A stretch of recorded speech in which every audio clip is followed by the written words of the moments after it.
Today I'll be presenting a case on obstructive jaundice. The patient is a 31-year-old driver. He's a resident of Jaipur. Has come with chief complaints of yellowish discoloration of urine and yellowish discoloration of sclera for last 20 days. History of presenting illness. Patient was apparently normal 1 year ago when he started having intermittent episodes of colicky pain in the right upper abdomen, which was sudden in onset, mild to moderate in intensity, aggravated after oily food intake, and relieved with medications. Patient was having intermittent episodes of these pain episodes since last 1 year. Now, last 20 days, patient patient had a sudden onset of yellowish discoloration of sclera and urine, which started 20 days ago and which is progressively increasing. However, the patient continues to have the pain in the right upper abdomen, which is in the similar intensity and nature as before. There is no change in the nature or intensity of the pain. The jaundice is associated with loss of appetite and loss of weight, around 3 kilos in 2 months, and associated with pruritus for last 7 days. The patient is not having any not associated with fever, nausea or vomiting, hematemesis or melena. There is no abdominal distension or generalized weakness. Did not have any cough, breathing difficulty, bony pains, a recent onset of headache or seizures. Past history, sir, he was diagnosed, as per the history of the patient, he was diagnosed to be having stones in gallbladder 1 year ago on ultrasound. However, he was advised at surgery as a treatment, but the patient didn't underwent as per his choice. Family histories of patient do not have any history of malignancy in first or second degree relatives. Personal history is a gutka chewer for last 8 years and consumes alcohol 80 ml per day for last 6 years. Sleep was normal, sir. So summarizing the history, he is a 31-year-old male with the history of intermittent episodes of colicky pain in the right upper abdomen that aggravates with oily food and relieves with medications for last 1 year. Complaints with sudden onset, insidious onset of yellowish discoloration of urine and sclera for last 20 days, associated with pruritus for 7 days, with loss of appetite and significant loss of weight, and not associated with hematemesis, melena, or fever, without change in the nature of the pain or no significant family history. Significant loss of weight. What is significant loss of weight? Sir, he had lost 3 kilos over. I didn't ask that. Significant loss of weight is... Again, listen to the question. I didn't ask how much weight he has lost or whether he has... I asked you what is significant weight loss. So you have to define that first. Yes. Unintentional loss of weight over 10% in 6 months or more than 5% in 3 months or 2.5% in 1 month. It's a significant loss of weight. And some texts mention even 2 kg in a month. So how much has he lost? He lost 5% of weight in 2 months, sir. What do you think? So I would like to give a differential diagnosis in this patient, sir. So first differential diagnosis is carcinoma of gallbladder.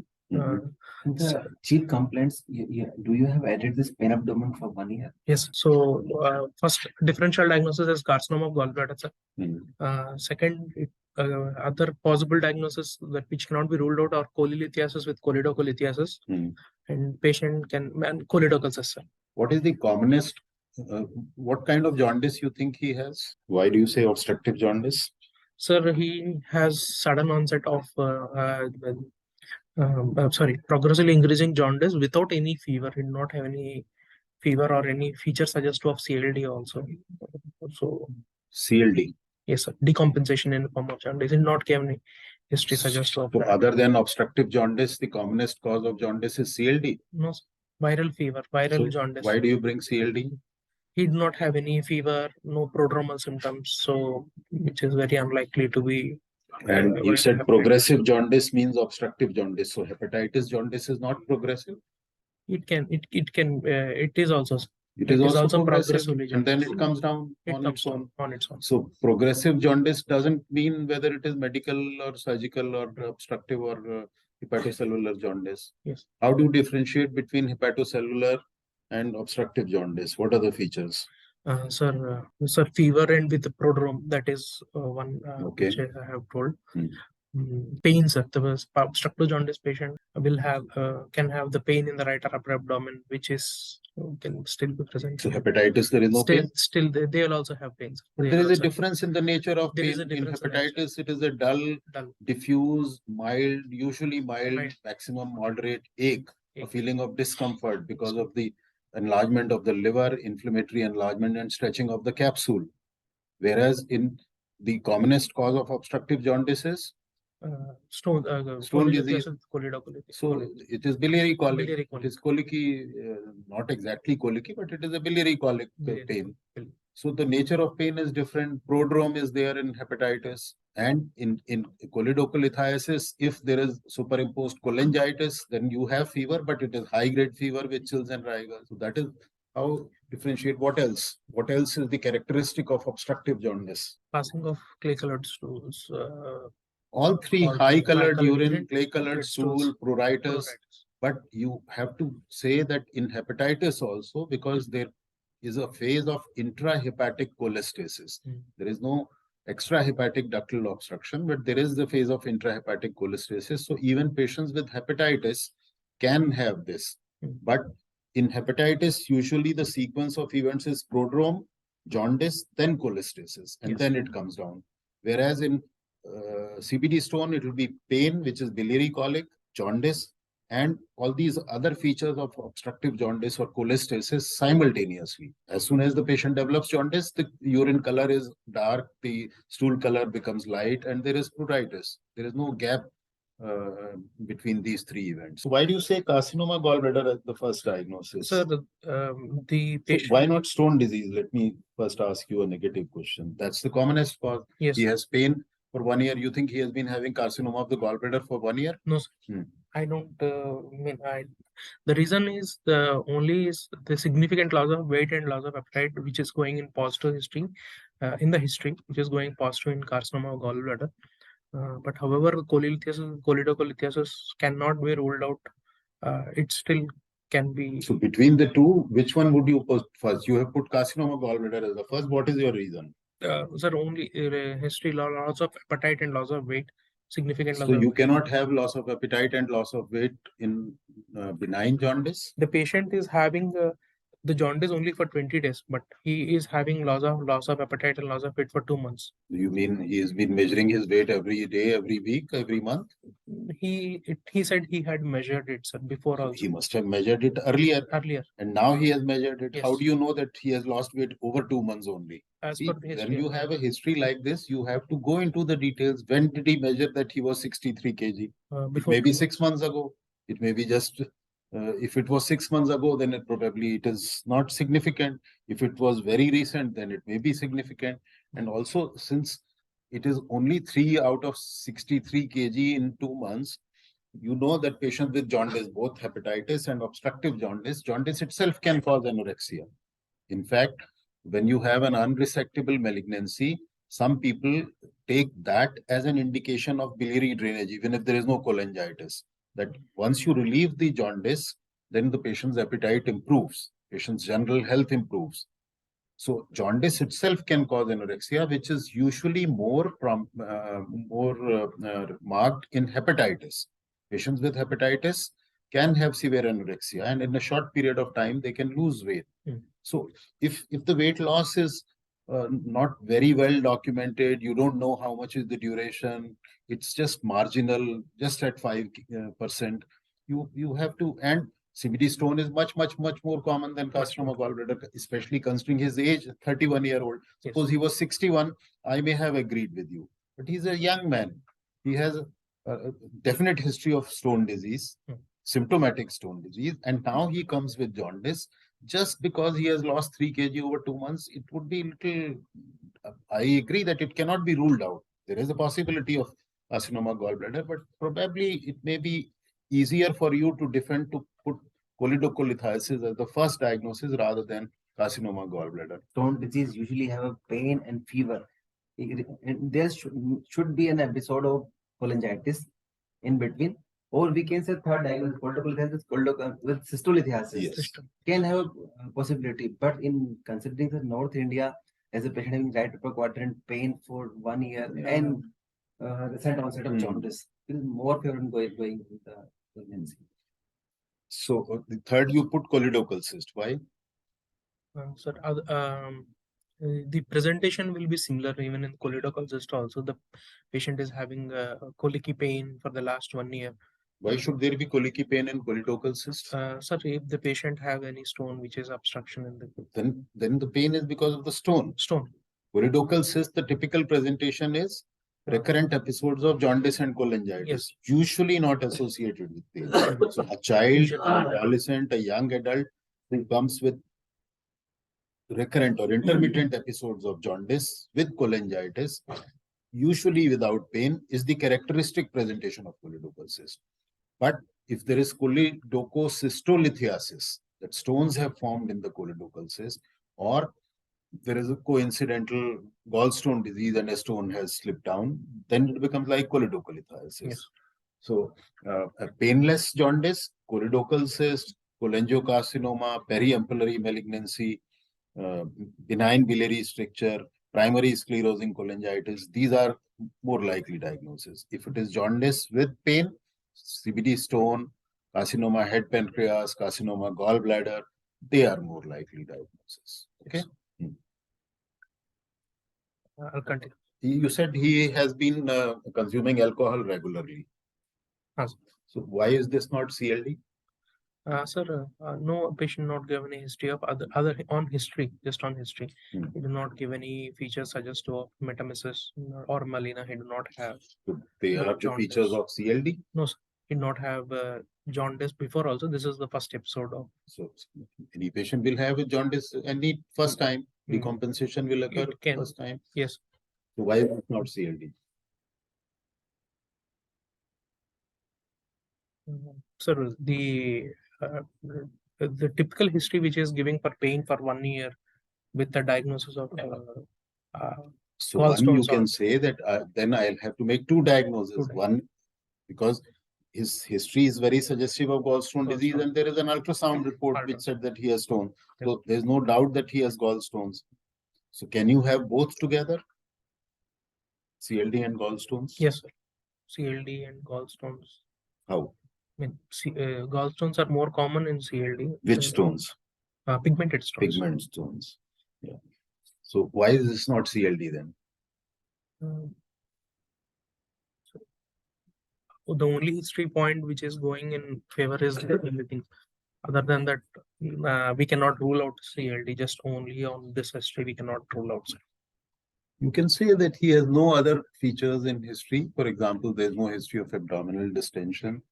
Did you mention about, you said he's a driver. Yes. So you can ask whether he's now finding it difficult. Any change in sleep pattern you mentioned is normal. So that is another thing, that he doesn't have any diurnal sleep disturbance. These are features of early. Suppose he is a driver, he has been driving all right, and recently he has missed signals, he has committed some traffic violation. That may indicate that he is losing his attention, his concentration, which may be early features of liver decompensation. But yes, based on history alone, you cannot say that it is or it is not CLD.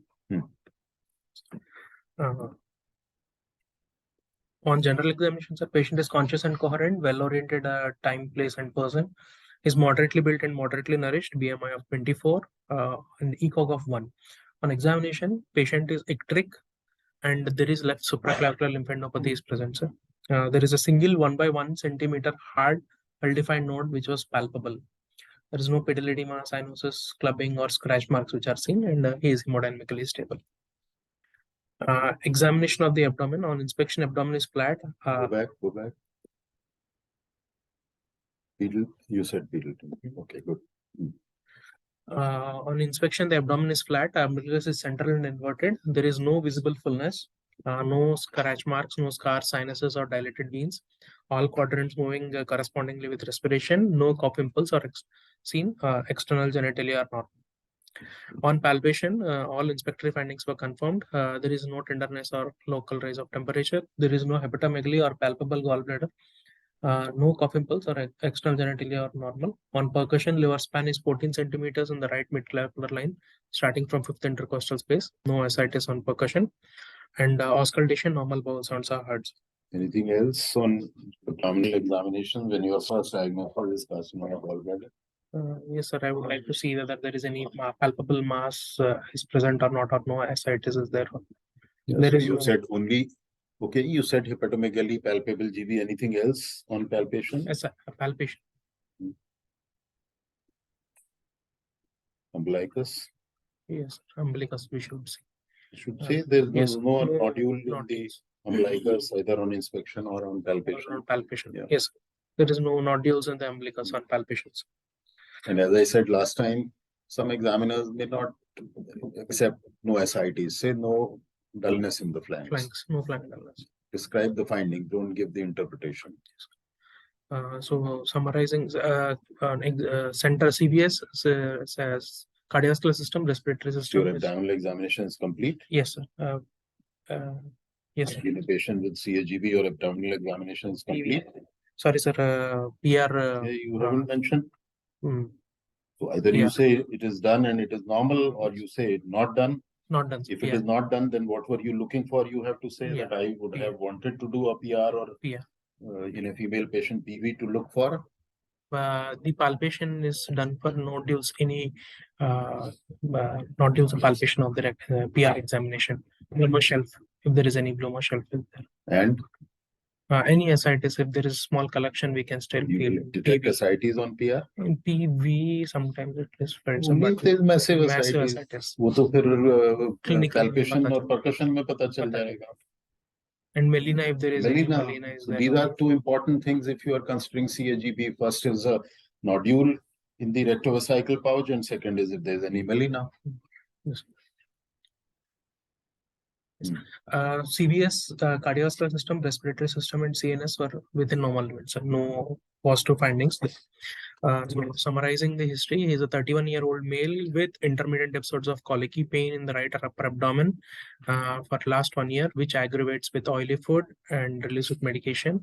Now presenting with progressively increasing jaundice for last. So on examination, except for jaundice and left supraclavicular node, you haven't found anything. Yes, sir. Okay, for a moment, let us forget the left supraclavicular node. Let us presume it is not there. Okay, sir. So how does the examination finding now change your diagnosis, differential diagnosis?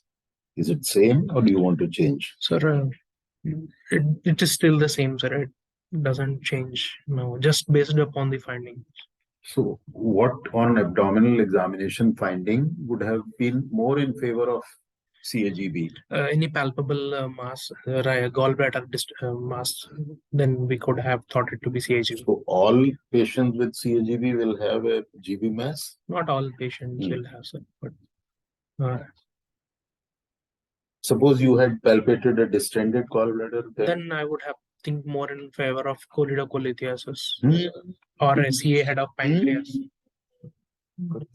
The patient with jaundice, gallbladder is distended. Your first diagnosis is Sir, CA head of obstruction. C head कहाँ से आ गया? C head तो आपके differential diagnosis में था नहीं. In this patient. No. First, let me go back. You said distended gallbladder. You will think of cholelocholithiasis. What is Courvoisier's law? Don't go back to MBBS. The moment you go back to MS or MBBS question, that means you are going backwards. How can you say? No, sir. If you have a patient with jaundice and GB is distended, it virtually rules out CVD stone disease except double impaction of stones. Cystic duct stone and CVD stone. CVD stone. So does it mean, can it mean GBC if you have a distended gallbladder? It can still be GBC, sir. CAGB in the neck can have. Yeah, so in patients with gallbladder cancer, if you have jaundice, it could be a GB mass or it could be a distended gallbladder. GB mass means that it is in the fundus and body. Distended gallbladder means that it is in the neck. But why would a fundus and body GBC cause jaundice? It can cause by obstructing the two ways. It can cause one, obstructing in the intrahepatic biliary tree, or second, the lymph nodes in the CBD are distended and HDL are enlarged and compressing the CBD. Two ways. The other way around. More common is nodes. Nodes. Then comes the direct infiltration of the right-sided ducts. Because unilateral obstruction may not cause jaundice to begin with. Yes. So only thing I was trying to say that since we haven't palpated any GB mass or a distended gallbladder, that is a kind of subtle point in favor of cholelocholithiasis and maybe against GBC, although it doesn't rule out. Not every patient with GBC will have a palpable GB or a distended GB or a GB mass.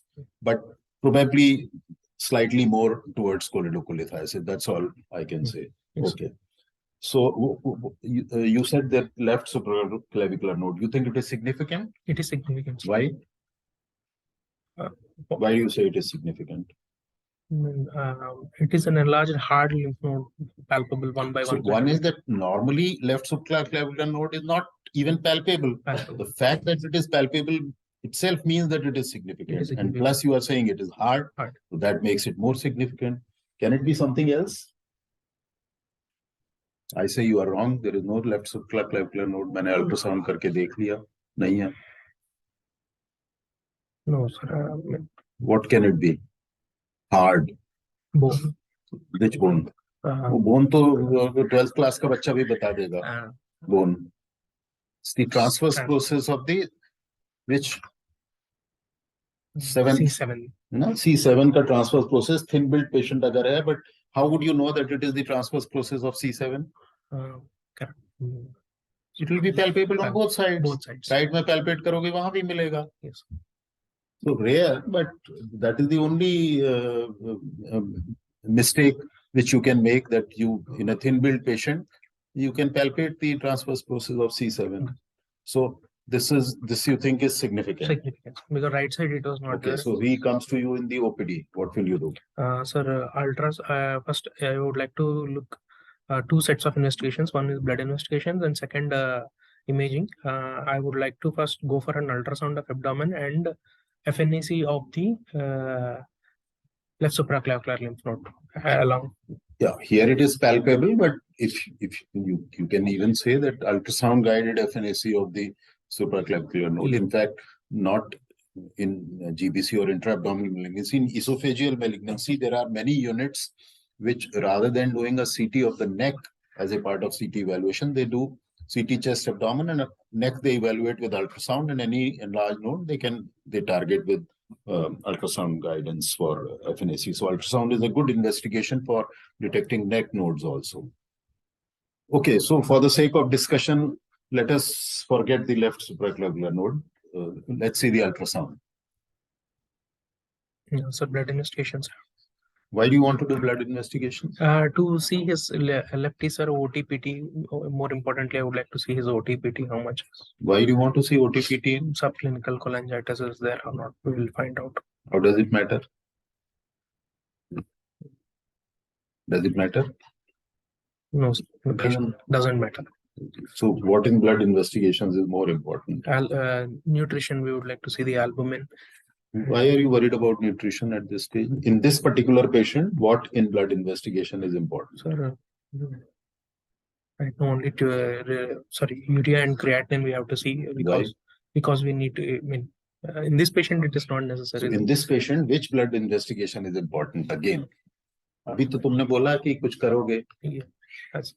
Neck में needle डालोगे तो coagulation profile नहीं देखोगे. If at all anything in this patient is important, it is just INR, nothing else. Because if the node is positive, then you wouldn't do a CT, you wouldn't do anything else, probably, most probably.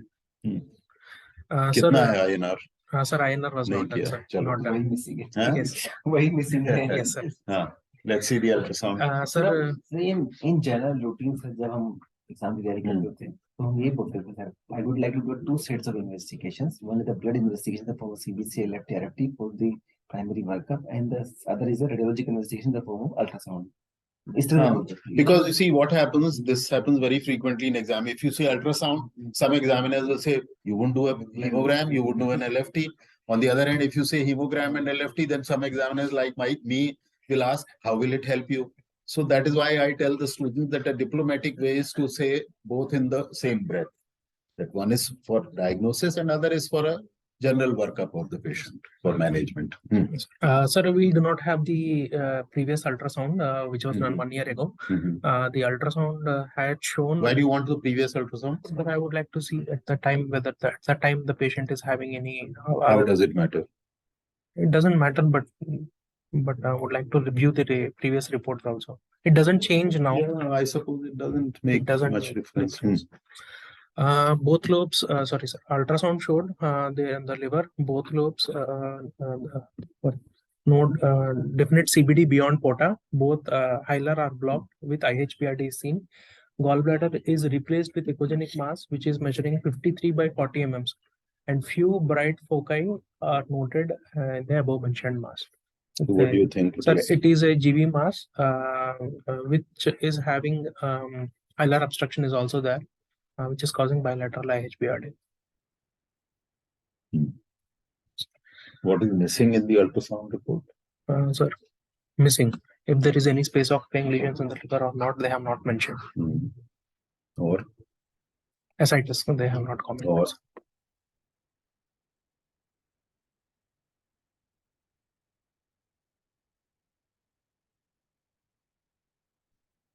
lymph nodes, any peritoneal, large peritoneal lumental nodule. A good ultrasound can pick up all these things, and you can even make out the portal vein. Although that will be better delineated with a Doppler, but good ultrasound can pick up. Yes. So whenever you are given a report, if the report is incomplete, you have to point out that I would like to know this also. Next. Yes. So they have evaluated in the form of a CT set because done outside. Would you do a CT in this No, case? No, sir. Yeah. I would not get a CT. So if you have a left supraclavicular node, especially in a gallbladder malignancy, and to some extent, I would say even in pancreas, even in stomach maybe, but gallbladder and pancreas, I don't think if the left supraclavicular node is positive, I don't think anybody would try to evaluate the resectability or think in terms of surgical management. So the next investigation should be FNAC from the. Was it done? No, sir. No. Okay. Let's see the CT. So let's forget the supraclavicular node for the time being for discussion. Sir, CT of the abdomen. This was outside CT scan, which had shown it's in the CECT. The images we couldn't identify much, sir, because of not of good quality. There is only central and peripheral IHBRD is there, and hilar. There is both central and peripheral IHBRD.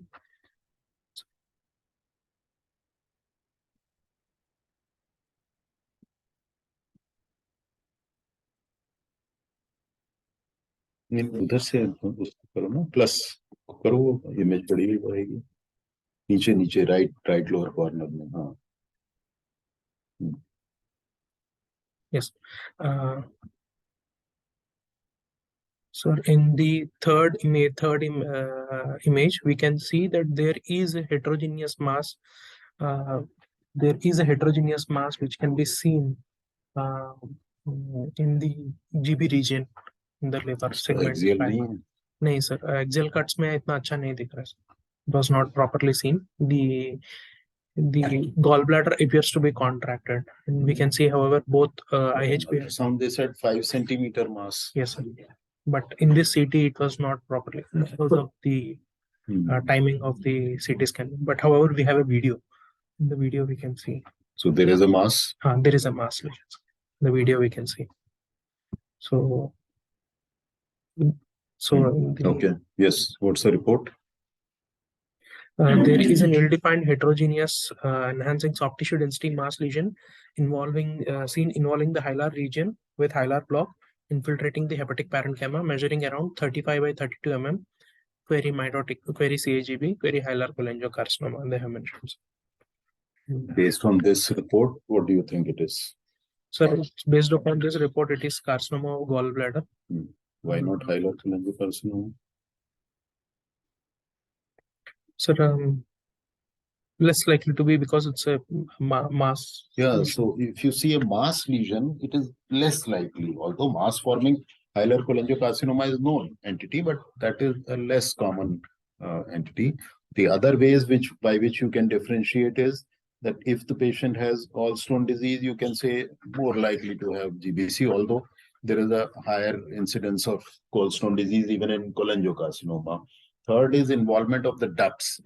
If the right-sided ducts are mainly involved, it could be either. It could be CAGB, it could be hilar cholangio, because even hilar cholangio, right-sided ducts are more frequently involved, especially the right secondary component. But if the left side duct is more involved, then it is less likely to be CAGB, then it is more likely to be hilar cholangiocarcinoma. So these are some subtle ways by which you can differentiate between. Otherwise, in many cases, it is very difficult. It is virtually impossible to differentiate between a GBC left and a hilar cholangiocarcinoma.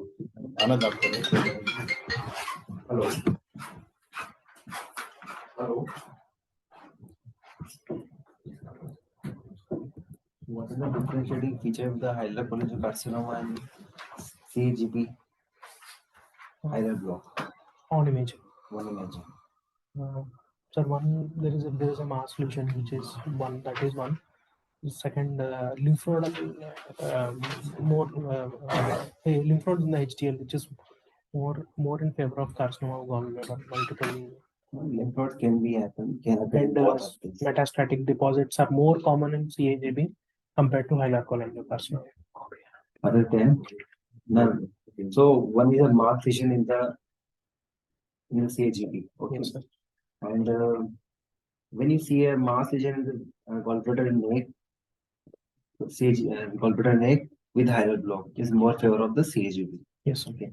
Another thing, when you are following the intrahepatic biliary radicals, and there's an abrupt cutoff of the CBD or CHD, then we can think of hilar cholangiocarcinoma. Okay.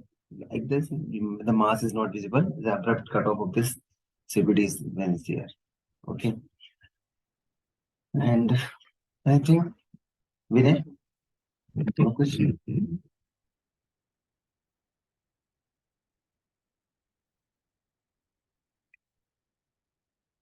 Okay, the lymph nodes can occur in both.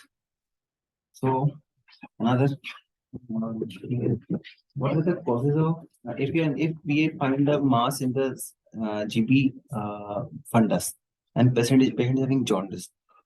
So what are the causes of jaundice in the patient of CAGB when you are not finding the mass in the neck? Sir, one, it is due to the decompression because of the HDL lymph nodes. Second, if there is direct infiltration into the right hepatic duct, that is another one. When the papillary type of tumor in the CAG, the carcinoma gallbladder, there's a blockage of CBD. Jaundice, there is papillary. Oh, papillary type of CAGB.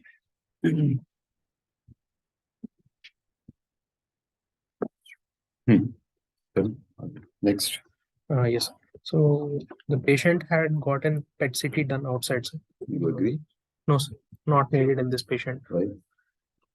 We have to directly go for a FNAC of the supraclavicular lymph node. For the time being, we are not considering, because if that is there, then the whole story is over. So suppose we are presuming that the left supraclavicular node is not there. That is the CT report. Now, do you agree that a PET should be done? Yes, sir. Why? We would like to see the distant medicine. This is But they are not there on the CT. CT is only for the abdomen and liver. We can find out, but PET CT, it's a whole body scan.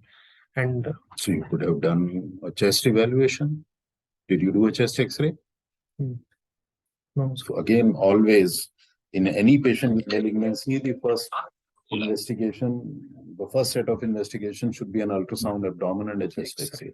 Then go on to more expensive, more invasive, more complicated investigations.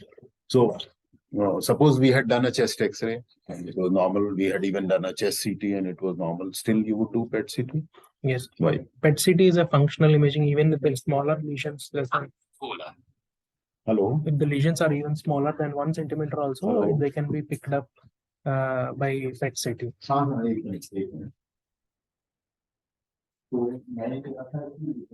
Yeah, what is the role of PET CT in CGP?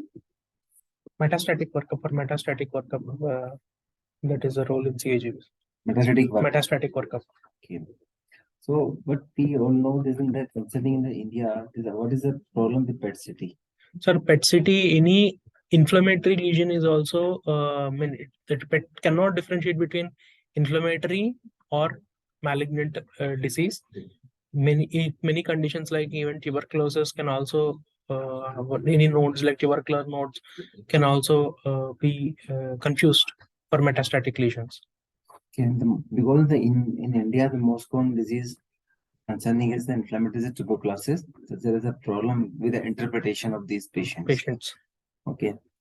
So the thing when the patient is having any disease in the nodes, then you need a biopsy or FNAC of these lesions. Yes. Okay. What is the PET finding?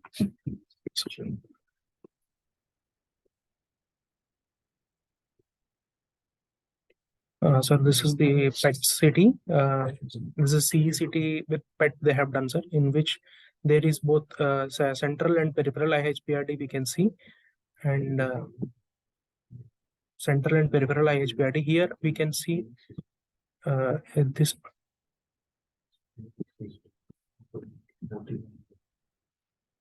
Yes, there is a mass lesion we can see identify in this cut, which is causing the hilar block, just causing, and the mass lesion is a heterogeneous mass lesion from the gallbladder region, which is infiltrating into the segment 4 of the liver and causing the hilar block, sir.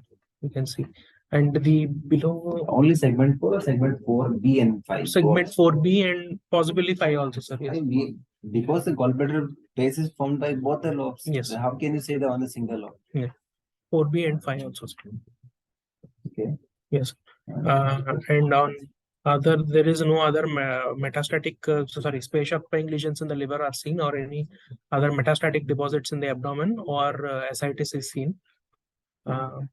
However, on functional imaging, there is uptake in the cervical lymph nodes is picked up, sir. Yes.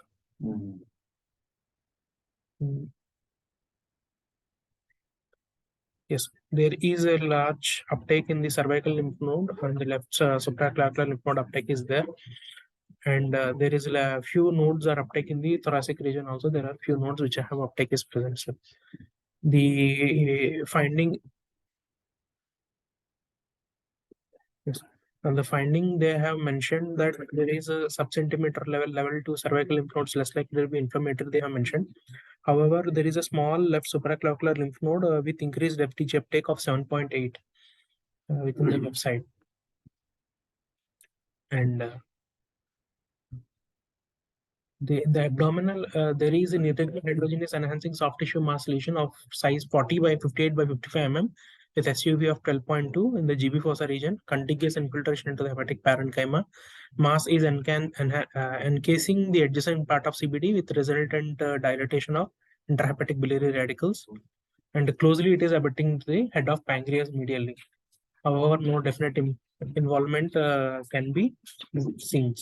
Fat planes with second part of duodenum are lost, I have mentioned.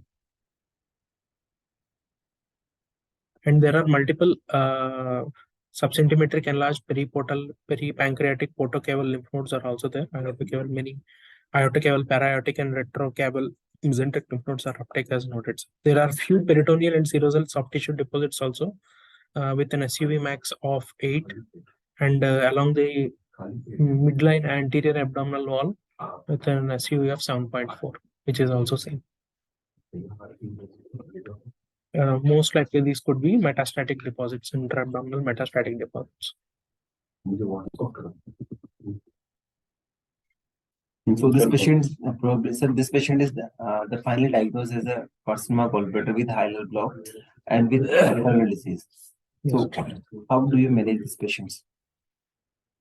Sir, right now, now it is a metastatic disease. Now the treatment is a palliation. The first step we would go for is reducing the jaundice levels now in the form of bilateral PTBD. First, we have to confirm the diagnosis. Confirm the diagnosis. Just the USG guided FNAC of the supraclavicular lymph node. Then the diagnosis is confirmed. Yes. Then the palliation comes. Yes, you need a tissue diagnosis before starting chemotherapy also. So do we need a tissue diagnosis both the places, neck and gallbladder, or single place is sufficient? No, if any distant metastasis is there, best is to get a tissue from there, because that is what is going to decide the approach to management. So I think best is to get, and PET scan also, I don't know whether you have discussed two things. One, there is more and more evidence emerging in favor of a routine PET scan in all patients with CAGB, especially locally advanced CAGB, and definitely those with jaundice. Second is that if you see a avid lesion, especially in the nodes in our patients, you have to be careful that they are not tubercular nodes. So more and more people insist that if possible, you should try to get a tissue diagnosis from a FDG avid node to make sure that it is malignant and you are not wrongly condemning a patient based on a FDG avid node only to no treatment. Okay, so let us discuss palliation. So suppose this is metastatic CAGB and this is the patient. What will be your approach? Sir, first we will confirm the diagnosis from the FNAC of the enlarged left supraclavicular lymph node. If it is turned out to be positive, then we would plan for palliation in the form of bilateral PT-PD with possibility is there, then with internalization of the stents. So PT-PD is the preferred mode of palliation of ERCP with the so why did you say PT-PD? but higher block with such a large mass, very So difficult you should say, did we know whether the secondary confluence on the right side is patent or blocked? Any of the investigations? CT patent, CT it is patent. It is patent. So it is only primary confluence block. Primary confluence. So your answer should be that although theoretically speaking, endoscopic stenting is possible, but it is technically difficult, demanding, and may not succeed. So why do you want to stent him? Sir, to break down the bilirubin down so we can start chemotherapy. One, his symptoms will improve. Second, which symptoms? What symptoms? Loss of appetite and loss of weight will improve. Second, the patient, if we don't so palliation of jaundice alone or hyperbilirubinemia alone is a debatable issue. Yes. Okay. If there is cholangitis, yes. If there is pruritus, yes. But bilirubin level alone or jaundice alone palliation, there will be difference of opinion. Some people will say, no, I will not do anything because relieving jaundice or bringing bilirubin down is not going to help the patient. On the other hand, others will say, no, it improves the appetite, it improves the general feeling of being unwell, and it may improve the weight of the patient. The patient may gain some weight because of better appetite. So you should start by saying that. And if you believe in relieving jaundice, how much was the bilirubin? 18. So you can say he has a very high bilirubin. And I feel that if I bring the bilirubin down, his appetite will improve. He may gain weight and his general well-being will improve. Okay. Yes. So, and then you should say that the ideal or preferred method of relieving biliary obstruction is endoscopic. Yes. And an experienced endoscopist can do endoscopic stenting also. They can stent both the sides. So that will be the preferred intervention. So when you are answering theoretically, you should say that. Yes. And then, so what is the problem in endoscopic stenting? One is the technical difficulty. Anything else? It can get blocked again. I'm not sure, sir. That is later. See, whenever you have a biliary obstruction, you have to be sure that if you are injecting contrast, and if contrast goes beyond the obstruction, then that system will have to be drained. Otherwise, he doesn't have cholangitis, you will precipitate cholangitis. So most endoscopists today will not inject contrast in such cases. We already have the diagnosis. They will either straight away go for a guide wire placement without any contrast, without a cholangiogram. So there is no ERC. It is only endoscopic intervention. Or they would use air cholangiogram. That is less likely to cause cholangitis. And then if it doesn't succeed, if it is not possible, next option is percutaneous. And so percutaneous, you said PT-PD with? Internalizing of the stents. What do you mean by internalizing? So we will, it is a both internal external initially. We will, along with external drainage, we will try to pass stents across the obstruction. So there are three things. One is PT-BD, percutaneous transhepatic biliary drainage, where you puncture the proximal dilated duct and you just leave a tube there and bile drains out. You are not doing anything to the obstruction. That is PT-BD. That would be done if there is cholangitis, because you want the sepsis to be controlled. But if there is no cholangitis, then usually at the time of PTBD, you would like to internalize it, which means that through the PTBD, a guide wire goes across the tumor into the distal duct, and that catheter is also passed over the guide wire. So you have external as well as internal drainage. But the final stage would be pure internal. Now, you know that this is unresectable metastatic malignancy. So you can place pure internal stents, which could be either plastic or there could be metal. And once you have placed them, once you are happy with their placement, then you can remove the external tube, and then the patient is free of tubes. So these are 3 stages. Now, whether you do them one by one or whether you do everything in one stage depends on the clinical condition of the patient. If there is cholangitis, most interventional radiologists will first do PTBD, let the cholangitis settle, and then they would do the internalization. So what stents can be used?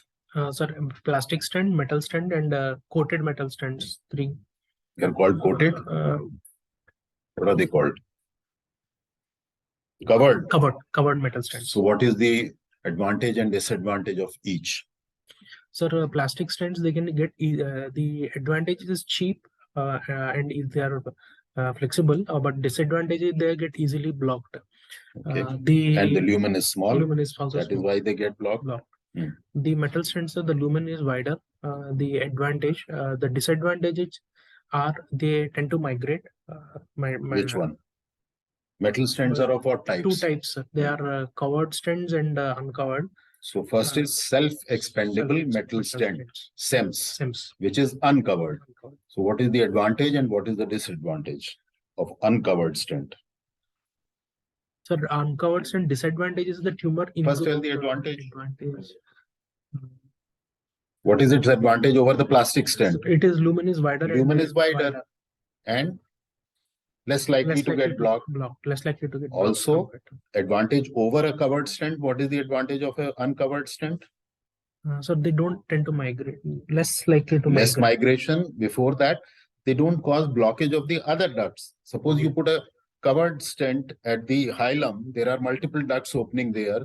The cover or the sheath will block the ducts.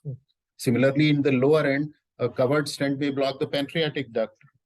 So covered stents can block the side branches. Yes. Covered stents in general are preferred when there is a fistula because you want to close the fistula. For example, you have tracheoesophageal fistula. If you put an uncovered stent, it doesn't close the fistula. Okay. So wherever there are multiple ducts opening at the same place, it is preferred to put a uncovered or simple SEMS, self-expandable metal stent. The covered stents, the advantage, as I said, is to close a fistula or an anastomotic leak, but they tend to migrate because there is no fixation. So now there are hybrid stents where the main body is covered, but the ends are uncovered. So it is the end which holds it in place. So there are so many types and modifications of these stents. Anything else you can do in addition to stenting in an undissectable GBC with a hilar block or a hilar cholangiocarcinoma, which is unresectable, to increase the patency of the stent? No, sir, I don't know. Intraluminal brachytherapy. So you have a stent, but at the same time, you don't remove the PTBD. Through the PTBD, you pass a wire which is carrying the radioactive isotope at its tip, and it provides radiation to the tumor. So this is brachytherapy. Intraluminal brachytherapy, which has been shown in some reports to take care of the tumor to some extent. And because of that, the patency of the stent or the blockage rate decreases and the patency becomes longer. Of course, it achieves some tumor control also. So if you have the expertise, if you have the facility, after placing stent with the PTBD in situ, because you need an access through which the this wire will go, you can do intraluminal brachytherapy. Let's see if there are any questions in the chat. Stop share.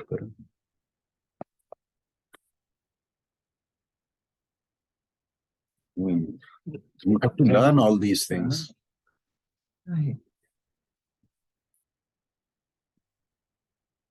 ये देखा नहीं, वो कह रहे हैं screen was not students, any want to ask anything? Faculty, Kulbhushan, you want to add anything? No, internet. No, sir. Thank you, sir. No, sir. Kulbhushan, anything you want to add? No, sir. Hello? Okay. Yes, yes. Sir, no, sir. Yes. Yes, sir. No, sir. Thank you, sir. Okay. Any student wants to ask anything? Nabeen, Yagyaratn, Shilpa? Okay. We will close the session then. Thank you.